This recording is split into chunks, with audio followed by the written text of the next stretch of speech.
Ladies and gentlemen, Fatima Cigarettes is proud to bring you its prize-winning radio program, winner of the Motion Picture Herald Fame Award. The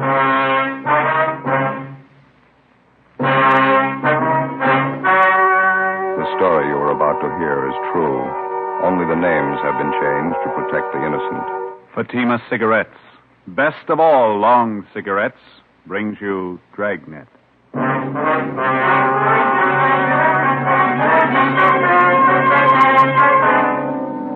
You're a detective sergeant. You're assigned to Juvenile Bureau. You receive a complaint about an 8-year-old boy and his sister. A neighbor reports they've been going from door to door begging for food. Supposedly, the children are from well-to-do parents. Your job? Investigate. You'll be amazed when you compare Fatima with other long cigarettes. You'll find they now cost the same.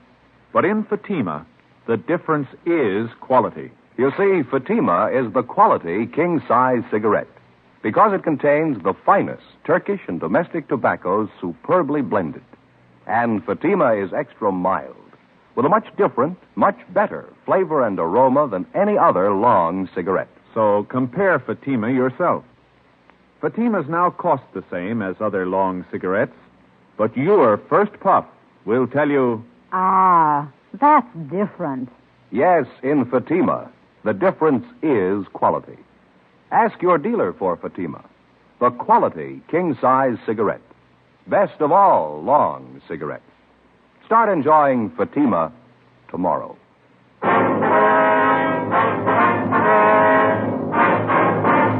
Dragnet, the documented drama of an actual crime. For the next 30 minutes, in cooperation with the Los Angeles Police Department, you will travel step by step on the side of the law through an actual case transcribed from official police files. From beginning to end, from crime to punishment, Dragnet is the story of your police force in action. It was Tuesday, April 27th. It was overcast in Los Angeles. We were working the day watch out at Juvenile Bureau. My partner's Ben Romero. The boss is Captain Kinsling. My name's Friday. I was on the way back from communications, and it was 4:38 p.m. when I got to 1335 Georgia Street, second floor, room 14.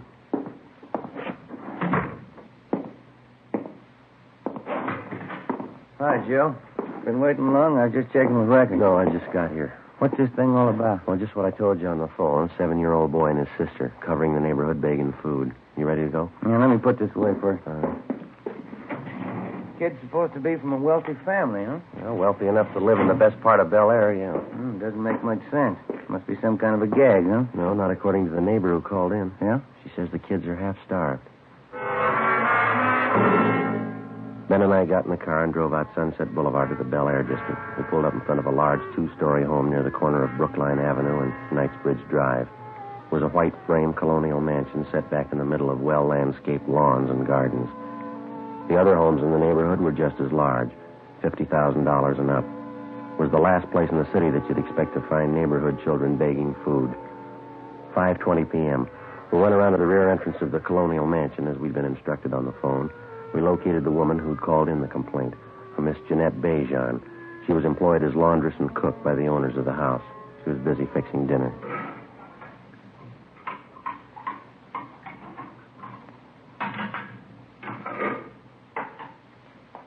They're from next door, officer. The children. As I explained on the phone, a boy about 7 years, a girl 5 years old, I guess. Which side do they live on, Miss Bejan? The house on the corner? No, the other side. Up here. The brown and white house.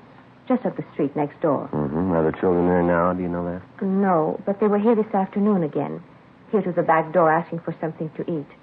I don't understand it. Something must be wrong. Well, have they been around often, Miss Bejan? 2 or 3 days. Maybe 4 days. At first I thought they were fooling, but they were not. I gave them some cookies, sandwiches. They were very hungry. They ate them like they were starving.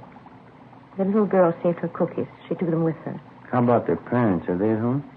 Excuse me. What's that?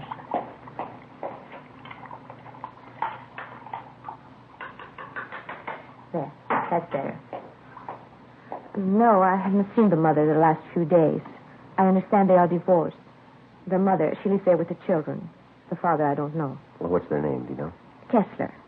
Madame, the woman I work for. She says there are 3 children in the Kessler family. But I don't know. I have only seen the 2, the boy and the girl. I would go over and see what is wrong, but I do not know the Kessler. It is not my place. That's why I called you, officer. All right, Miss Bejan. Well, thank you very much. Oh, not at all, officer. You understand, I do not mind giving the children food. Well, I think only something is wrong if they do not get it at home. Well, thank you very much for notifying us. We're going to check into it.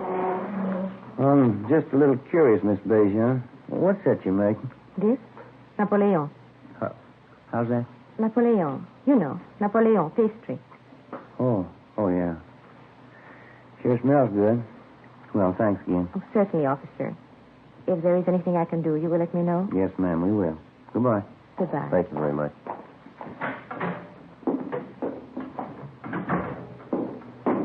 It's a beautiful place. Yeah.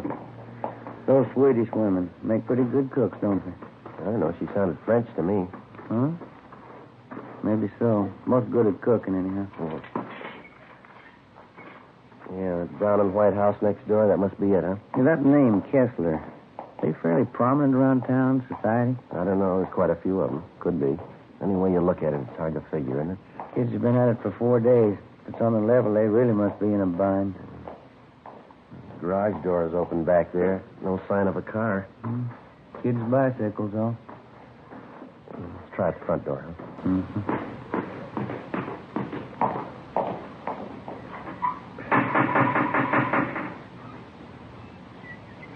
We should better try it again, huh? Yeah.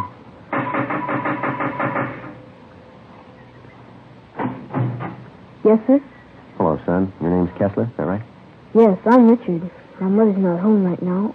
Maybe you can come back tomorrow. Well, we're police officers, Richard. If you're not busy, we'd like to talk to you for a minute. Is that all right? Yes, sir. That'd be all right. Would you come in, please? Thank you. Richard Kessler was a blonde-haired, wiry boy, polite, well-mannered. He told us that he was 8 years old and that he attended the neighborhood grammar school. He showed us back to the kitchen where he was warming a can of soup that he'd borrowed from a neighbor. It was a large house, richly furnished, but it hadn't been cleaned for weeks. Dust was piled up thick on the furniture, and children's books and toys were scattered around the rooms along with scraps of dried bread, half-eaten. The house was cold and musty. On a small bar in the dining room, there were 3 half-filled cocktail glasses, a plate full of cigarette butts. Evidently, they'd been standing there for days. On the sink in the kitchen, there were a few pieces of stale bread and an open bottle of milk that had turned sour. Next to it were a half a dozen empty whiskey bottles. The Kessler boy was well-dressed, except for the shirt that he had on. It looked as if he'd been wearing it for a week. What did you want to talk to me about, officer? I haven't done anything wrong. Oh, we know that, son. We'd just like to find out how you've been getting along. I've been getting along all right. 2 A's and 4 B's on my report card last month. Mm-hmm. Where's your sister, Dick? Judy, she's down the street. She'll be back in a minute. How about your mother? Where's she? She's out, too. She'll be back. When do you expect her, son? Pretty soon. She's coming back pretty soon. Well, your sister, Judy, she's younger than you are, isn't she, Dick? Yes. Judy's only 6. I'm 8. Any other grown-ups live here with you besides your mother? No, Mom takes care of us. She'll be back pretty soon. We'd like to have you tell us the truth now, Dick. How long's she been gone? I don't know. It's probably important. Taking her a long time. If you can come back tomorrow, she'll probably be here then. When was the last time you saw her, son? Son, how about that? A couple of days ago. Well, this is Tuesday. You mean she left the house Sunday? No, before that. Last Friday night she went out. Said she'd be back. I don't know. Did your mother say where she was going, Dick? No, her boyfriend was here. Larry. I don't know his last name. Mom went out with him to a party, I think. I don't know where. She'll be back all right. Did you leave anyone to take care of? No, we can take care of ourselves. Nobody's fixed the cooking, though. I don't know how yet. I'd better look at the soup on the stove. I'll take care of it, son. You go ahead. Sit down. Has your mother ever left you like this before, son? Maybe once or twice. She never stayed away this long, though. I don't know. What's the matter, Dick? Well, Johnny, officer, my little brother. He hasn't eaten much for a while. Must be hungry by now. I was fixing the soup for him. Yeah, well, where's Johnny? He's upstairs in the nursery. He's been sick with a bad cold. Mom knew Johnny was sick. That's why I wondered. She hasn't come back yet. I don't think Johnny's feeling good. Do you want to take steps to him, son? Yeah, all right, if you want. Beth, you want to come on? Yeah, How long has Johnny had this cold, Dick? A couple of days before Friday, before Mom left. Mm-hmm. How old is he? Johnny's just a little kid. He won't be 2 years old until July. I've been wondering about him. He coughed a lot at first. Been giving him milk and cookies. That's what Judy and I had. I don't know. Has the doctor been to see Johnny? Oh, no, I thought of calling him. I didn't know the doctor's name. I was waiting until Mom got home. This is Johnny's room here. Mm-hmm. In the crib, officer. That's my brother Johnny. Pretty cold in here. Yeah, let's have a look. Hey, young fella. Hi, Johnny. You hungry now? Joe, look at his eyes. Yeah, I want to get to a phone, doctor, and ambulance. Tell him to hurry. Right? Oh, what's the matter, officer? What about Johnny's eyes? He'll be all right, Dick. Oh, he's been acting awful quiet, though. Hardly moved around at all. Most of the time he's jumping up and down in his crib like anything. Has anyone at all been in here to see him since Friday? Yes, sir. My sister Judy and I. We change his diapers and give him something to eat. I see. Gee, I sure wish Mom would get home. I'd like to talk to her. Yeah, so would I. 5:48 p.m. We put in a call to the office for a policewoman, then we got in touch with Lieutenant Lee Jones at the crime lab, and he sent out a man to photograph the condition of the Kessler home and the children. The doctor and the ambulance arrived, and little Johnny Kessler was taken to the general hospital in critical condition. The 22-month-old boy was in a coma. Richard Kessler and his sister Judy were taken to Georgia Street Juvenile Bureau and then transferred to Juvenile Hall and placed under protective custody, Section 700 Sub B, Welfare and Institution Code. The two of them were given a bath and something to eat. Judy Kessler was interrogated separately by a policewoman. Ben and I talked to the boy, Richard. After a few minutes, he broke down and admitted that his mother had gone off and left the three children alone on at least a half a dozen occasions. He told us his parents were divorced. He rarely saw his father, but his mother had had 2 or 3 boyfriends at the house during the past year. He also told us his mother drank quite a bit. But she's never been gone this long before, Sergeant. Maybe she's out somewhere and has no way to get home. We'll find her all right, son. Don't you worry about it. Well, this boyfriend of your mother's, Dick, his first name was Larry. Is that all you can tell us? Yes, sir. I don't know his last name. Are you going to keep us here all night, Judy and me? Just for a day or so. They'll take good care of you, son. Where'd you take Judy? Well, she's just next door, Dick. You can see her in just a minute now. And how about Johnny? I always take care of him. Pretty fussy around strangers. Well, they've got him over at the hospital, Dick. They're going to take good care of him now. You can count on that. I don't know, officer. I better see him. He might get awful fussy. All right. We'll fix that up for you. Do you have any relatives in Los Angeles, son? Aunts, uncles, anyone like that? No, just my father, but I don't know where he lives. We had a nurse who used to take care of us, Mrs. McIntosh. She was swell. My mom fired her, though. Oh, how'd that happen? Do you know? No, I'm not quite sure. Maybe my mom was drinking. Mrs. McIntosh got mad at her. Had a big fight, and Mom fired her. Oh, now, this Mrs. McIntosh, you know where we can find her? No, sir, I don't. How about some of the other boyfriends that your mother had, Dick? Do you remember any of their names? No, one of them was George something. I don't remember the other one. Joe, see you a minute? Yeah, Mac. You want to stay with the boy, huh, Dick? Yeah. Hospital call. It's a lousy thing. Well, what's that? The Kessler boy, little Johnny. Yeah? He just died. John Albert Kessler, white male American, age 22 months. All the pertinent facts and data would be listed on the crime report. And if and when the case was closed, the report would be filed away. Wouldn't be any different from 1,000 other dead body reports. Same size, same color. Same number up in the left-hand corner. In the course of 10 or 20 years on the job, a police officer sees a lot of them. Most of them he forgets. A few of them he never forgets. The next morning, the body was posted to the county morgue. It was found that the youngster had been suffering from malnutrition, but the cause of death was listed as a basal skull fracture. Homicide detail was notified. The search for the mother, Mrs. Jean Kessler, went on. We talked to her neighbors, all of her friends that we could locate. We checked out an address book that was found in Mrs. Kessler's effects at her home. We got out a broadcast and an APB. No luck. Thursday, April 29th. How about the youngster's brother and sister, Ben? You think it could have happened that way? How do you mean? Well, we were taking care of the little fella. They might have had an accident with him. They're afraid to own up to it. I don't think so, Joe. No, that's not very likely, Mac. We talked to him quite a bit last night. A couple of pretty honest kids. Pretty sure that they wouldn't lie about something like that. Where does that leave it, the mother? Good possibility. We know Mrs. Kessler drinks quite a bit. She could have lost patience with a little boy. More chance of an accident there. I get it. Juvenile, Friday. Yeah, Bert. Where's that? Uh-huh. Right, thanks. Yeah? Woman answering Miss Kessler's description checked into the hotel down on South Hope last night. Still registered? When she checked out early this morning, they found a woman's sport coat in the room. What about it? Blood stains on it.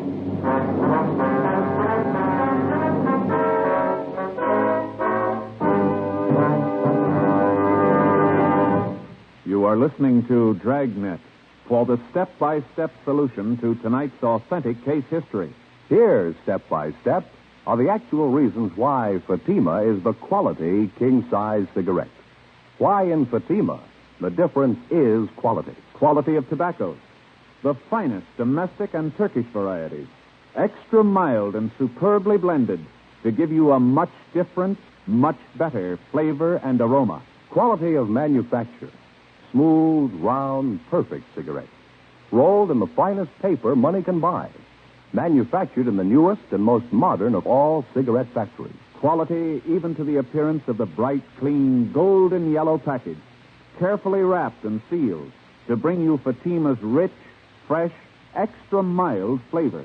Compare Fatima yourself. Fatimas now cost the same as other long cigarettes, but your first puff will tell you, Ah, that's different. yes, in Fatima, the difference is quality. Start enjoying Fatima quality yourself. Insist on Fatima, the quality king-size cigarette.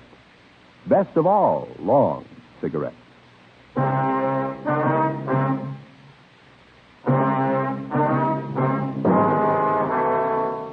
Friday, April 30th. We were still without a lead as to the whereabouts of the missing mother, Mrs. Jean Kessler.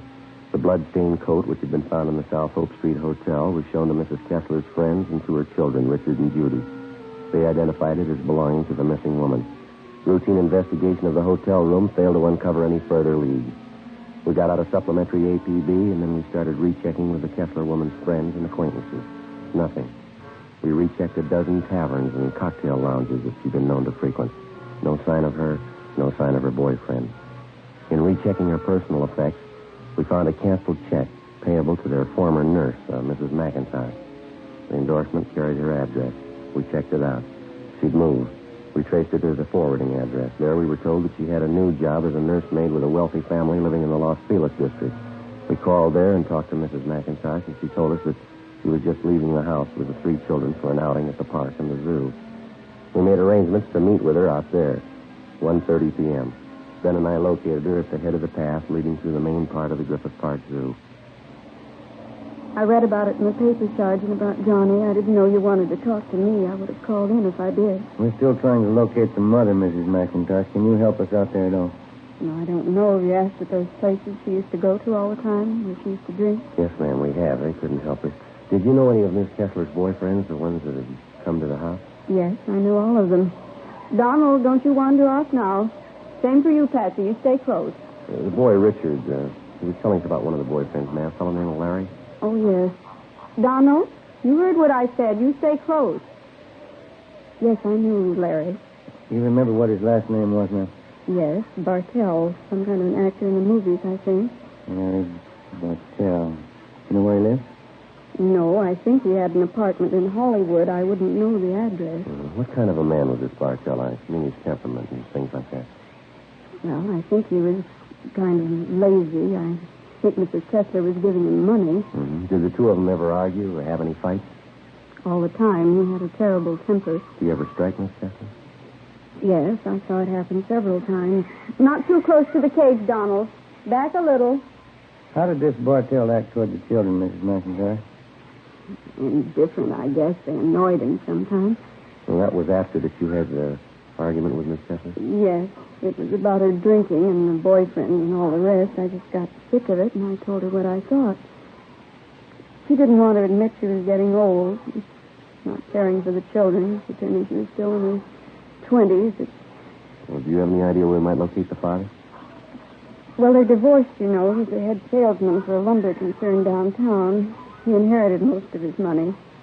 I have the name of the company at home. You can have it if you like. Yes, ma'am. We'd appreciate that. You know, it's the children I feel sorry for. Yes, ma'am. 3 beautiful children. And that poor little Johnny, I just can't understand it. What's that? How could anyone desert a helpless baby like that? We'll ask his mother. Friday, 5 p.m. Mrs. McIntosh called us at the office and gave us the business address of the missing woman's ex-husband, Richard Lane Kessler. We called there, but they told us Kessler was away on a week's vacation. They had no idea where to contact him, but he was expected back in a few days. We called Central Casting and asked them to check their talent list for a bit player by the name of Larry Bartell. They had no such name listed. Saturday, 8 a.m. The Kessler children, Richard and Judy, remained in the custody of juvenile authorities. The search for their mother continued. All day Saturday, Ben and I ran down what few leads we had. They went nowhere. Checks to the morgue, the city hospitals, and the drunk tank at the main jail still failed to turn up the missing woman. We checked again at the different drinking places she used to patronize. No one had seen her. 5:30 p.m., we went back to the office. A lot of mileage today. Yeah, there's not much to show for it. Not going to be much fun for those Kessler kids this Sunday. Why? What do you mean? First Sunday in May. Huh? Mother's Day. Oh, yeah. Hi, Mac. Hi. Got a piece of news for you. Yep. The Kessler woman's boyfriend, Larry Bartell. What about him? He's been located. When he'd seen his name mentioned the previous night in the newspaper stories concerning the case, Larry Bartell had contacted the office to let us know that he didn't consider himself a fugitive. At least that was his story. He'd called just a few minutes before we got back to the office. He left word that he could be found at a Wilshire address all day Sunday. In the meantime, he'd be at the Spotlight Club, the club for theatrical people located in West Hollywood. 6:25 p.m. Ben and I located him at the club back in the billiards room. He was tall, dark-haired, dressed expensively. I told the cop when I called in, you weren't supposed to contact me here. It was important. That little Kessler boy's dead, Bartell. We think that's pretty important. Well, I didn't know anything about that. You didn't have to interrupt me. That's an important man I was playing with. Now, what do you want to know? Where's Miss Kessler? Well, why ask me? I don't know. You're a pretty good friend of hers. You were the last person seen with her. Oh, it was a week ago. We went out to a party last Friday night. I haven't seen her since the following Monday. Last Monday. I'm through with her anyway. What do you mean? Well, I just got sick of her, that's all. Pawing all over me, asking me to marry her. I just got sick of it. It wasn't worth it. You accepted money for her? Just to tide me over. She had plenty of it. Why not? Where'd you last see her? Keep your voices down. I wouldn't like this stuff to get around the club. There's a hotel downtown on South Flower. I can give you the address. Were you at another hotel with Miss Kessler last week? Yeah, on South Hope, around 9th Street, I think. Oh, that's where you found a coat, huh? You've got an explanation for that? Bloodstain? Sure. Crazy dame. So I saw her, then she tried to hit me with a bottle. Cut herself. Boy, I tell you, this wasn't worth it, that's all. I guess you can prove everything you're telling us, huh? Of course I can prove it. It's the truth. And what about the little boy? How'd that happen? I didn't have anything to do with it. It wasn't my fault. Well, how'd it happen? Well, it was that Friday night just before we left the house. The old lady and I were downstairs having a few drinks. She put the little kid to bed, but he wouldn't stay there. He just getting up out of bed and running downstairs crying. Yeah, go on. Well, she finally took the kid, gave him a good spanking, threw him back in bed. I think he hit his head in one of the posts of the creek. Why didn't you do something about it? Well, I told her, but she said it was nothing. Didn't matter. Got a coat from us, that's all. Kids are all right when we left. You mean all the times you and Mrs. Kessler went out, you knew those children were being left all alone in that house? Oh, what of it? She's the mother, not me. Now, look, I gotta get back. I kept that game waiting on. No, just a minute. It's going to wait a little longer. Come on. Larry Bartell was taken downtown and held for questioning on suspicion of 702 WIC, contributing to negligence of minors. He gave us the address of the hotel where he'd last seen Mrs. Kessler. Ben and I checked it out. It was a typical cheap downtown hotel with a bar opening off the lobby. The desk clerk told us a woman answering Mrs. Kessler's description was registered in a room on the second floor. They had an old-fashioned player piano going full volume in the bar. The sound followed us up the stairs. Tenants here sure must like their music. Yeah. That's just there, isn't it? 216? Yeah.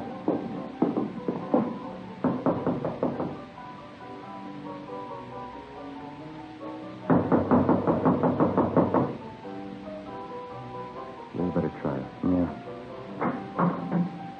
Let's have a look. Who's there? Who is it? You, Mrs. Jean Kessler? What is it? Who are you? Police officers would like to talk to you. I haven't done anything.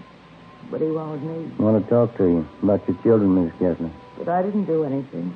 Johnny was sick, that's all. I didn't do anything. That's not what Bartell says. Larry, have you seen him? Is he coming back to me? You better get up, lady. Get your coat. I gotta have Larry back. He's everything to me. I love him. Is he coming back? You've been gone over a week. Aren't you a little worried about your children? They're all right.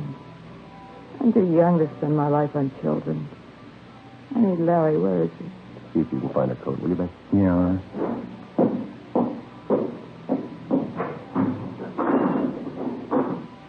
I've been drinking all this. I felt terrible. Yeah. I need Larry so bad. He's young like me. I love him. I gave him all my love.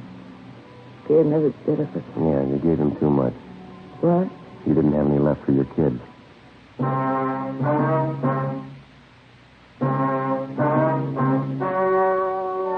story you have just heard was true.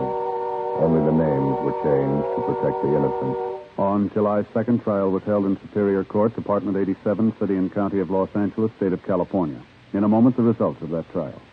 Now, here is our star, Jack Webb. Thanks, sir. Friends, if you're with us week to week, you've heard me say, in Fatima, the difference is quality. It's a difference that you can prove just by buying a pack and smoking them. You'll find Fatima's extra mild, with a rich, better flavor and aroma. Stop in at the store in the corner and buy a pack of Fatimas the first chance you get. You'll find in Fatimas, the difference is quality. Ladies and gentlemen, I'd like to take a moment to thank all of you for your very fine response to our program, Dragnet. Since the first show went on the air about a year and a half ago, your cards and letters have been a constant source of encouragement and guidance. In the field of radio presentations, we felt that we were attempting something a little different, and we were not altogether sure that it would meet with your approval. Possibly, we were sure that our approach to this type of presentation was a sound one, but the final approval had to rest with you. If we may judge by your response, you've placed Dragnet high among the programs that you enjoy most. And for this, we're indeed grateful. We've tried to bring you, first of all, an adult program worthy of the 30 minutes that you spend with us each week. We've tried to bring you an honest and authoritative report on the work of your police force. We've tried to bring before you documented police cases that were informative as well as entertaining.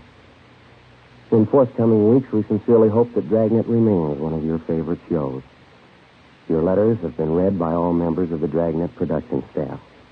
So if you like to listen to Dragnet, it's because you, our listeners, have helped to guide us in presenting the kind of entertainment that you want.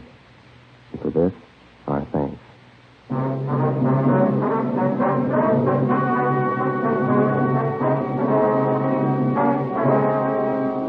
Mrs. Jean Kessler was filed on and found guilty in Superior Court, charge of manslaughter. She was sentenced to 1 year in the county jail and deprived of the custody of her children.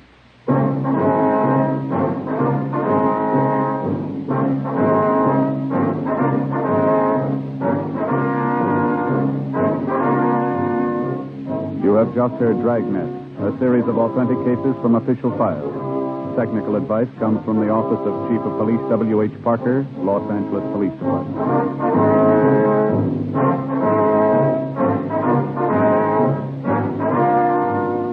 Fatima Cigarettes, best of all long cigarettes, has brought you Dragnet, portions transcribed from Los Angeles.